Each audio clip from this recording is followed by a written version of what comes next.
Bien connu, Airi-Sari est très bien intégré. Après 30 ans passés dans le village, Takashi Iwagami n'a pourtant toujours pas perdu son accent japonais. Tant que je suis bien encore, quoi, oui. C'est bien raison. Je ne vais pas être dans un fauteuil encore. Ce guitariste de renom est originaire d'Osaka, du pays du soleil levant au Pays Basque. Son parcours est surprenant. Au Japon, je travaille dans une boîte de pétrole. Je fais des comptabilités. En même temps, je travaillais la guitare. J'étais étudiante. Et je ne sais pas si je me vante un petit peu, mais si je jouais bien. Takashi a choisi de se consacrer à la guitare et de se perfectionner à Madrid puis Paris, où il a rencontré son épouse, une Basque. Il s'est donc définitivement installé ici malgré une grande différence culturelle. Très grande différence, oui. Nous, les Japonais, tendance à penser d'abord autrui, vous savez. Mais les gens d'ici, c'est d'abord moi.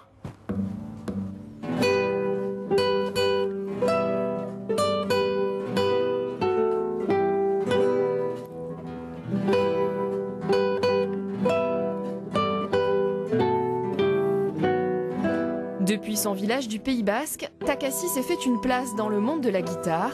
Compositeur reconnu, il a écrit plus de 200 morceaux et autant d'arrangements.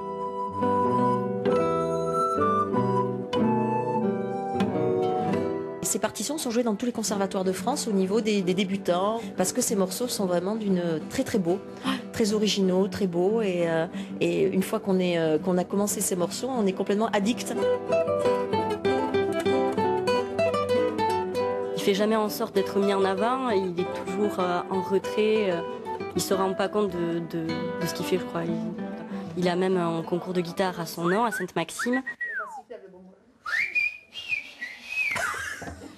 Merienda, c'est le nom qu'il a choisi pour le groupe formé avec ses élèves. Le oiseau en train de crever. Depuis 10 ans, Takashi enseigne la guitare à Saint-Palais et Saint-Jean-Pied-de-Port, un Pays Basque qu'il ne veut désormais plus quitter. Je suis très bien ici. Ouais. Il y a beaucoup de gens qui vous en de moi, sans doute aussi. Ça donne envie de vivre et joie de vivre aussi. Leur petit paradis, Pierre et Christelle, eux, l'ont trouvé en Soule. Depuis 8 ans, ces New-Yorkais passent la moitié de leur temps ici. Ils ont pris l'habitude de jongler d'un extrême à l'autre.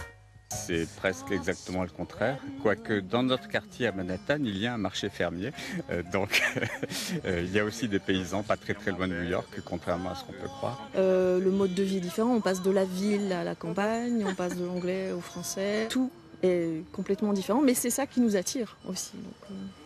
Français d'origine, Pierre et Christelle sont installés aux États-Unis depuis 25 ans. Elle est historienne de l'art au Metropolitan Museum. Lui est doyen du département lettres de l'université Columbia. Leurs métiers leur permettent de partager leur temps entre la vie trépidante de Manhattan et la quiétude sous le Tin.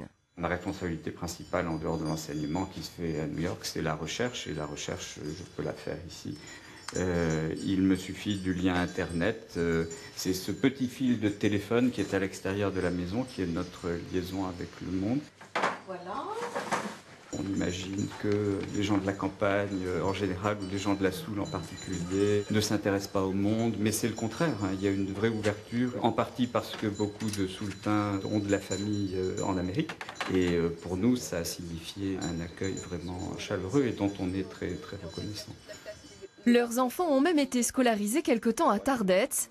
La famille espère s'investir encore plus ici, apprendre le basque et participer à la pastorale qui se tient cette année dans leur village. Ayant passé toute nos enfances à la campagne, dans la campagne française, on avait une idée de la campagne française, mais la campagne française d'il y a 30 ans, je le crains. Donc en fait, quand on allait dans la campagne avec enfin modernisé, etc., on se reconnaissait moins. Et ici, on a trouvé l'endroit très authentique, très beau.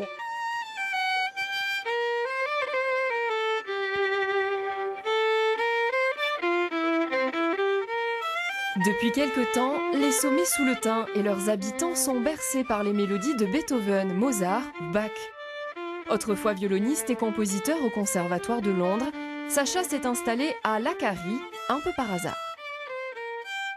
J'ai mon épouse qui vient d'Alsace et elle voulait toujours rentrer en France. On a cherché un peu partout.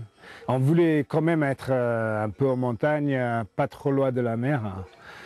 Et on se trouvait très bien ici. C'est à l'âge de 25 ans qu'il a dit adieu à Big Ben pour un virage à 180 degrés. Un changement de vie pour se rapprocher de la nature. Il fabrique aujourd'hui des fromages de vache. Ici, là, on a les lactiques aux orties. Là, il y a les lactiques nature et ici, les lactiques au piment d'Espelette. J'étais toujours attiré par créer des choses. Mon métier, c'était compositeur. Alors ça, j'étais dans la création.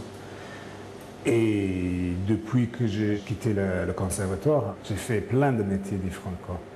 Mais c'était toujours dans la création. J'ai fait paysagiste, j'ai fait menuisier, 36 choses. Sacha a aussi un élevage de porcs gascons, une vie de producteur fermier à laquelle il s'est très bien habitué. On est quand même plus dans la tradition ici. Je pense qu'en Angleterre, on a plus ou moins perdu tout ça. Par exemple, les gens qui font le cochonaille, c'est rare en Angleterre. Ça fait 13 ans qu'on est installé ici et je ne me suis jamais rentré. Même pas pour une vacance. Je suis heureux ici.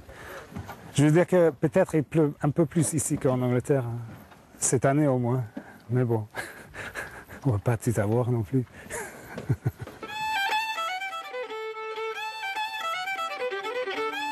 Comme beaucoup d'autres venus de loin, Sacha a apprécié l'hospitalité et l'authenticité en Pays basque intérieur, le sentiment aussi d'avoir trouvé sa terre d'adoption.